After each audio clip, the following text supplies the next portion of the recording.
Today we're looking into the story of Fidel, sometimes called Fidel Hydro, and his cannabis brand, Fidels.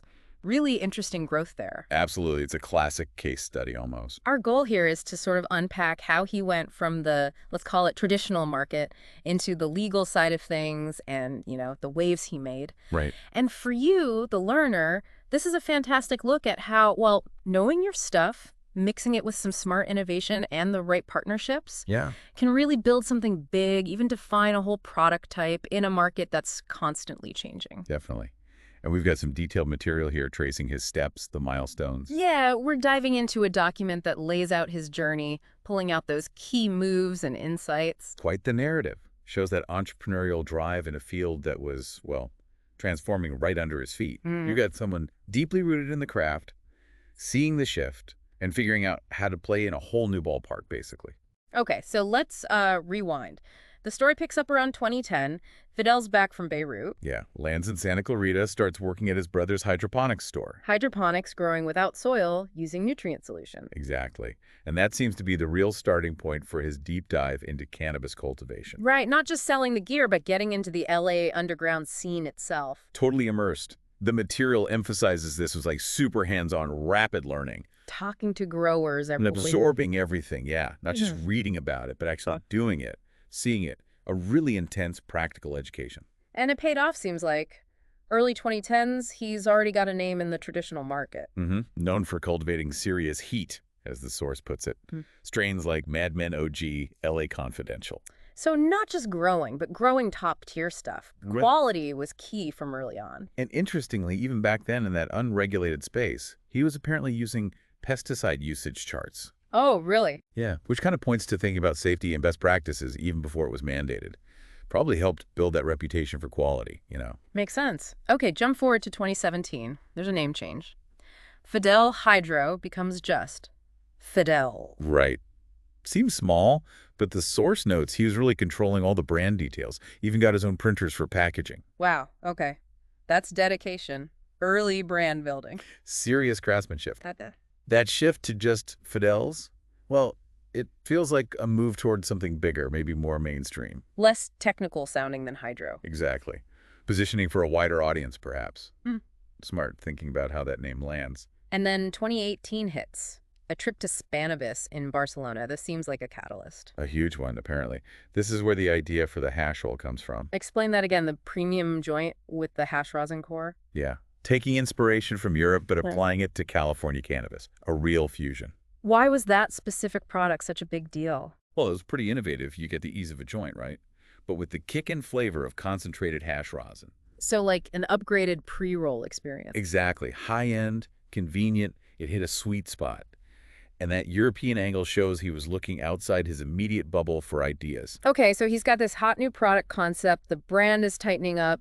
Next logical step is the legal market. Right. And the source really highlights this partnership with Natra. Why was Natra so important? Well, think about it. Going legal means licenses, regulations, cultivation rules, manufacturing, distribution. It's a maze. And complex web, yeah. Partnering with Natra basically gave Fidels access to all that established infrastructure. It was a shortcut, in a way, to navigate that complexity and scale up. Allowed them to jump from legacy to licensed retail across the state. And it seems like that jump was, well, pretty successful. Oh, yeah. The source says Fidels was actually the first to bring these hash holes legally to the market. First mover advantage. Definitely. And they priced them high initially, these donuts, as they call them, up to like $120. Whoa. And they sold out. Immediately. That says something about demand. It really does. And by 2021, the term hash hole wasn't just a product name. It was like part of the cannabis vocabulary. Wow. So he didn't just launch a product. He kind of created a category. Pretty much. Inspired a whole wave of imitators across the country. That's impact. What's really interesting is what happens next in 2022. Instead of taking investor money, Right. He self-finances. a big cultivation facility in Adelanto, that takes guts. It really does. Yeah. Shows incredible confidence in the brand, right? Yeah. And a desire to keep control. Definitely a riskier path than taking VC money. For sure. But then, boom, Fidel's products land in major spots like Cookies and Stacey within months. So the bet paid off. Massively. It's a pretty significant self-made success story in the modern cannabis world. And the innovation keeps coming. They move into solventless rosin vapes. Mm-hmm. Trying to get that dab level purity, as they put it, but in a portable vape. Like the rosin crayon 8-pack mentioned. Why is solventless a big deal? Well, solventless methods, like rosin pressing, avoid chemicals. So the idea is you get a purer product that keeps more of the plant's natural compounds, the terpenes for flavor, the cannabinoids for effects. Okay, cleaner, more authentic flavor profile. That's the appeal. Go. So putting that quality into an easy-to-use vape, smart move, caters to people who want top quality and convenience. It's not just about products either, is it? The source mentions genetics, breeding programs. Super important. He's actively developing his own strains, runts mints, garlic grapes, KMZ. Why is creating unique strains so crucial? It's about differentiation.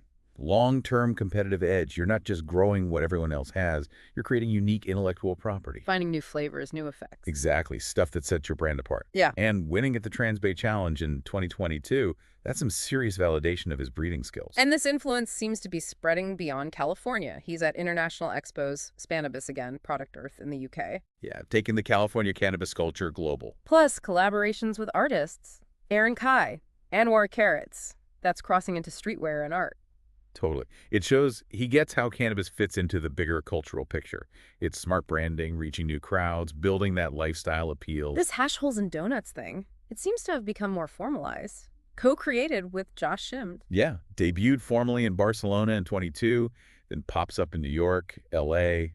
There's even another event planned for 2025. So it's evolved beyond just being a product. It's become like a whole concept, a cultural thing. The formal launch, the expansion, it's building an experience around the product. The ritual, the sharing. Right. It's tapping into that communal aspect of cannabis, but in a kind of elevated, branded way. Redefining it, maybe. So zooming out, the source wraps us up saying Fidel's journey isn't just about one guy's success. It's about bringing authenticity from the trap, as they say, to the legal market. Yeah, showing it can be done. And his brothers are involved too. Surge Cannabis, Gas No Breaks. It's a family affair. Demonstrating that craft innovation and kind of legacy values can still win in this very corporate, modern cannabis industry. So the big takeaway on his influence. I think it's that he navigated that tricky path from the traditional underground market to the legal, regulated one without losing his soul, so to speak. Kept the quality, kept innovating. Right. Proved you could be authentic, play by the new rules, be commercially successful, and actually shape the culture along the way. Okay, so for you, the learner, listening in, Fidel's story really hammers home a few key things. Yeah, like how vital that deep hands-on expertise is. You got to know your craft inside out. Absolutely. And then being nimble, adapting, innovating when the market shifts. You can't stand still. No way. Plus the power of branding, being meticulous about it from day one. And finding the right partners, or sometimes, like Fidel, having the confidence to go it alone. These aren't just cannabis lessons, right? Not at all. These apply everywhere. Understanding your field, solving problems creatively, making smart connections, universal stuff. Which leads to a final thought for you to chew on. Fidel went from underground to global stage. Think about other markets, other niches that feel kind of underground right now. Okay. What signs might suggest they're about to have their own transformation? What clues, new products, regulatory shifts, changing attitudes could you look for to spot the next big wave? Interesting question. What's the next hash hole, essentially, in some other field? Definitely something to think about.